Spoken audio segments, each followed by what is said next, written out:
राम राम। जय माता दी। मां दुर्गा की 8वीं शक्ति का नाम महागौरी है। उनकी आयु 8 वर्ष बताई गई है। उनके शरीर की कांति शंख एवं चंद्र के समान है। कहते हैं जब मां पार्वती ने कठोर तप किया, उनका शरीर काला पड़ गया था, तब भगवान शिव ने जब उनसे प्रसन्न हुए तो उनके शरीर को गंगा जल से धोया, तो महागौरी इतनी श्वेत हो गई कि उनका नाम महागौरी पड़ गया। महागौरी मां अष्टमी के रोज उनका रोज होता है, और आप सबको ज्ञात है कुछ लोग अष्टमी को कन्या पूजन करते हैं और कुछ नवमी को कन्या पूजन करते हैं। अष्टमी के दिन कई बड़े मंदिरों में लोग अपने घरों में भी जागरण का आयोजन करते हैं। कहते हैं वो बड़े भाग्यशाली होते हैं जो मां के जागरण करते हैं एवं सुनते हैं। आप सब लोगों ने कई बार जागरण सुना होगा, जागरण करवाया होगा। कोई भी जागरण मां तारा रानी की कथा के बिना पूर्ण नहीं होता। तारा और रुक्मिणी दोनों राजा दक्ष की पुत्रियां थी। एक दिन एकादशी के दिन रुक्मिणी ने मांसाहार कर लिया। दोनों दुर्गा को मानने वाली थी। तब बहन तारा ने कहा कि तुमने बहुत नीच कर्म किया है, तुमने जो कार्य किया है तुम तो छिपकली बनने के योग्य हो। तब बहन रुक्मिणी ने कहा, तुम्हारी आज्ञा मैं शिरोधार्य करती हूं, लेकिन यह बताओ मेरा प्रायश्चित किस प्रकार होगा। तब बहन तारा ने कहा, तुम्हारा प्रायश्चित त्याग व परोपकार से होगा। अगले जन्म में जो रुक्मिणी थी वो एक छिपकली बनी। गुरु गोरखनाथ जी के आश्रम में एक शिष्य था जो तप कर रहा था। उसको अपने आप को तप पर बहुत अहंकार था कि मैं बहुत बड़ा तपस्वी हूं। वो कमंडल रखकर बैठा था। इतने में कपिला गाय आई, उसके कमंडल में से जल पीने लगी। जैसे ही उसकी आंख खुली, उसने देखा कपिला गाय मेरे कमंडल में से पानी पी रही है। उसने अपना चिमटा उठाया और कपिला गाय को कई स्थान पर मारा। गाय घायल हो गई। इतने में गुरु गोरखनाथ आए कि तूने ये क्या दुष्कर्म किया, तूने हमारी मां को, हमारी गौ माता को मारा। जा मेरे आश्रम से निकल जा, तू मेरे आश्रम में रहने योग्य नहीं है। वो शिष्य इतना क्रोधित हुआ कि मैं अपने गुरु से ही बदला लूंगा। इधर गुरु गोरखनाथ ने कहा कि इसने गाय को मारा है तो आश्रम अपवित्र हो गया है। अब हम एक यज्ञ करेंगे जिसमें इस आश्रम को शुद्ध करेंगे। अब यज्ञ की तैयारी हुई। खीर के लिए एक बहुत बड़ी कढ़ाई रखी गई जो भंडारे के रूप में बांटी जानी थी।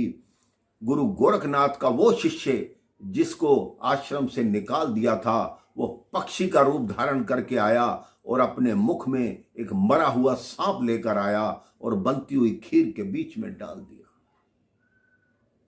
उसका उद्देश्य सबसे बदला लेना था।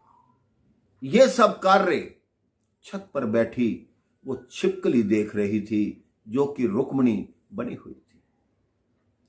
उस छिपकली ने कहा, अगर साधु लोगों ने ये खीर खा ली तो सब के सब मर जाएंगे।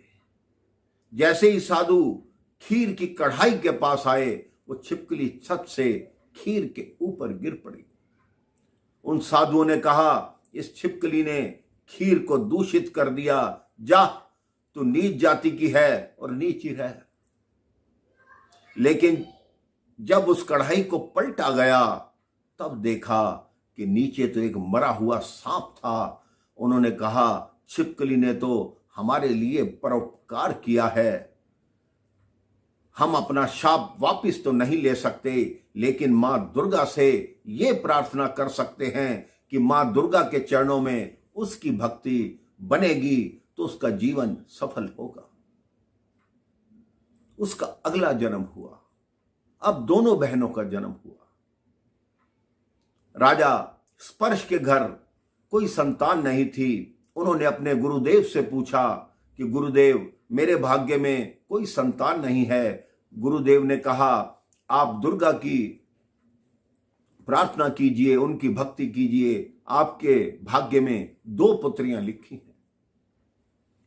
पहली पुत्री हुई, उसका नाम तारामती रखा गया। ज्योतिषियों को बुलाया गया, उनसे पूछा गया तो उन्होंने बताया कि बहुत बड़ी मां की भक्त होंगी और इनका विवाह उच्च कुल में होगा। 1 वर्ष बाद दूसरी कन्या हुई। फिर ज्योतिषियों को बुलाया गया, उन्होंने कहा, यह कन्या आपके लिए अशुभ है, आप ऐसा कीजिए, इस कन्या को लकड़ी के एक संदूक में बंद कर ऊपर सोना चांदी रख के नदी में बहा दीजिए। उस बच्ची को नदी में बहा दिया गया। वो बच्ची काशी के घाट पर एक स्वपच अर्थात सफाई कर्मचारी को मिली। उसने संदूक निकाली, उसकी कोई संतान नहीं थी। उसने उसको संतान रूप में अपना लिया। वो बड़ी होने लगी, दोनों बहनें बड़ी हुई। तारामती का विवाह राजा हरिश्चंद्र से हुआ और रुक्को का विवाह अयोध्या में ही हुआ। अब भाग्य की बात देखिए, रुक्मिणी की जो सास थी वो महल में ही सफाई का कार्य करती थी। एक दिन उनकी सास बीमार पड़ गई तो उन्होंने अपनी बहू को कहा कि मेरी जगह तू महल में सफाई करने चली जा। रुक्मिणी जैसे ही सफाई करने गई, तारामती ने पहचान लिया कि ये तो मेरे पिछले जन्म की बहन है। तब तारामती ने कहा, तू इस प्रकार दुखी क्यों है? उसने कहा, मेरे कोई संतान नहीं है, इसलिए दुखी रहती हूं।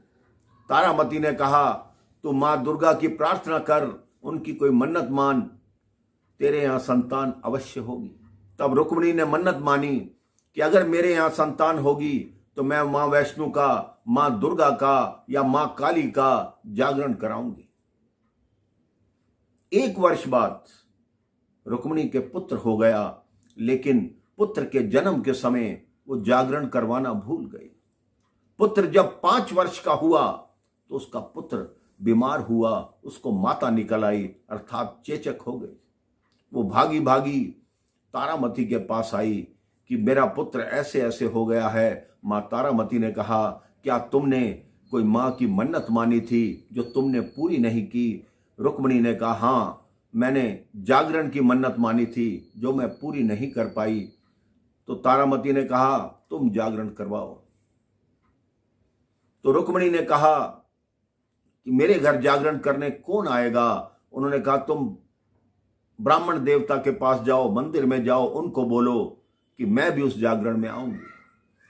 अब रुक्मिणी ब्राह्मण देवता के पास गई। उसने कहा, जागरण मंदिर में करवा लो, तुम्हारे घर कौन आएगा?